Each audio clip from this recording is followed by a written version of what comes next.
नमस्कार, मैं हूं अंकुर प्रताप सिंह। भारत की संसद में दो सदन है, लोकसभा और राज्यसभा। कोई भी बिल कानून बनने के लिए दोनों सदनों से होकर गुजरता है और फिर राष्ट्रपति की मंजूरी मिलने के बाद कानून बनता है। ये प्रक्रिया 4 चरणों से होकर गुजरती है। चलिए इसे जानते हैं। सबसे पहले बिल को किसी एक सदन, लोकसभा या राज्यसभा में पेश किया जाता है।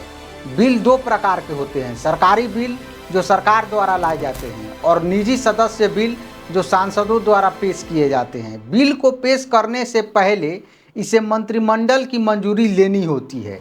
इसके बाद संबंधित मंत्री या सांसद बिल को सदन में प्रस्तुत करता है। इस चरण में बिल का सामान्य परिचय होता है और इसे औपचारिक रूप से स्वीकार करने के लिए सदन में चर्चा होती है। अक्सर बिल को लेकर जनता से भी सुझाव मांगे जाते हैं। बिल पेश होने के बाद उस पर विस्तृत चर्चा होती है। सदन के सदस्य बिल के हर पहलू पर अपने विचार रखते हैं। कई बार बिल को गहन जांच के लिए संसदीय समिति को भेजा जाता है। ये समितियां विशेषज्ञों और हितधारकों की सलाह लेती है और बिल की कमियों को उजागर करती है और सुधार के सुझाव देती है।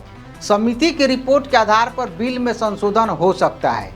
इसके बाद बिल पर चर्चा होती है, जहां हर प्रावधान पर बहस की जाती है। चर्चा पूरी होने के बाद बिल को स्वीकार या अस्वीकार करने के लिए सांसदों की वोटिंग कराई जाती है। इसे पास करने के लिए साधारण बहुमत की जरूरत होती है, यानी उपस्थित और मतदान करने वाले सदस्यों का बहुमत। हालांकि संविधान संशोधन बिल जैसे विशेष मामलों में 2/3 बहुमत चाहिए। अगर बिल एक सदन में पास हो जाता है तो उसे दूसरे सदन में भेजा जाता है, जहां यही प्रक्रिया दोहराई जाती है। जब दोनों सदन बिल को मंजूरी दे देते हैं तो इसे राष्ट्रपति के पास भेजा जाता है।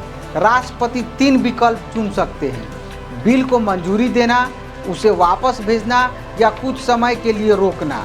सामान्य बिल को वापस भेजने पर संसद दोबारा विचार कर सकती है, लेकिन अगर दोनों सदन फिर से पास कर दे तो राष्ट्रपति को मंजूरी देनी होती है। मंजूरी मिलने के बाद बिल कानून बन जाता है। राष्ट्रपति की मंजूरी के बाद बिल कानून बन जाता है। इसे गजट में प्रकाशित करके सरकार अधिसूचना जारी करके देश भर में लागू कर दी जाती है।